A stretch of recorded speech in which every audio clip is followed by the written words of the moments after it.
when it comes to a behavior continuum, it's not our typical process. There's an extra step. There is. So Yeah. can I get you to elaborate on that for our audience?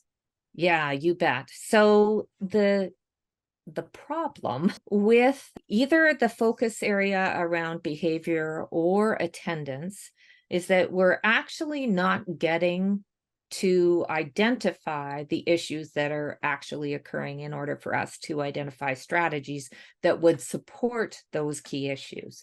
So when we first started this work, we developed a continuum of supports in our school around behavior.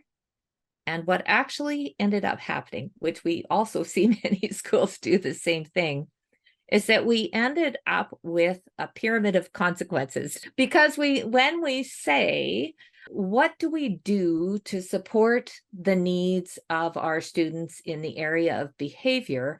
The first thing that surfaces is all of the behaviors that we see. Now, what we actually see on the surface and what's in behind the visible behavior are very different things.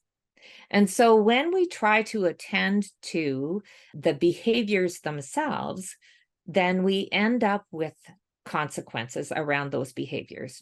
So it ends up being talks about in-school suspension, out-of-school suspension, or, what is there a timeout area, or is there like all these consequences that address the immediate concern that is in front of a teacher.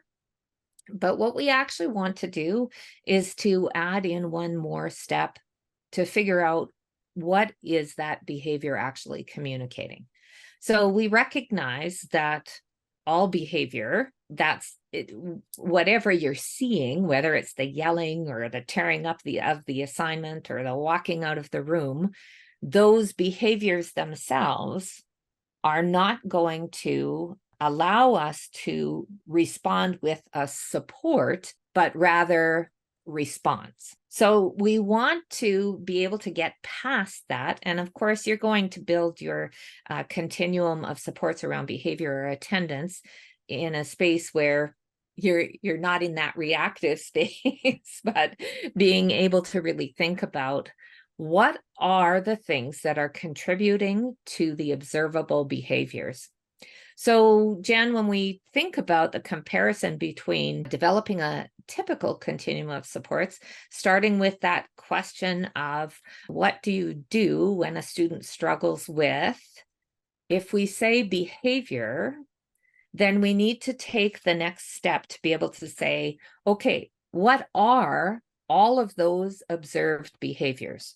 So we want to take the first thought around what is it that you're actually seeing when you're thinking about supporting a student who is really struggling with behaviors.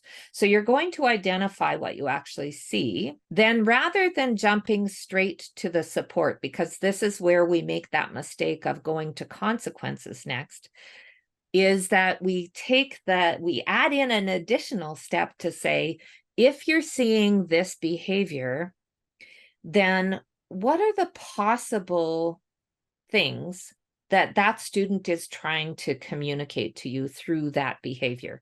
We know that the behavior is not at all what they're trying to communicate, but we know that there are lots of other things that are going on underneath the surface. And that is what we want to identify and then create a number of different supports that we can look at in terms of what the behavior is trying to communicate. So let me just give you an example, Jen. Let's say that we have identified that there's a student who is tearing up their work. And so the behavior is that destruction of property, or if you want to put it in intensive terms, but they're tearing up their work. What are some of the things that might be causing them to do that? So it might be that they're angry. It might be that they're frustrated. Perhaps they actually don't know how to do the assignment that you've set out before them. Perhaps something has happened prior to them engaging in that work. So what time of the day is that behavior actually occurring? Because that might give us a hint too as to what is that communicating. So when we see that behavior, then we want to be able to, in developing our continuum, we want to list all those behaviors we're seeing, then list possible reasons that we might be looking at that behavior. So when we think about that example or tearing up their paper, and we think that, okay, so they might be frustrated because they actually don't know how to get the work started. And rather than asking the question, they just rip up their paper because then it's avoidance.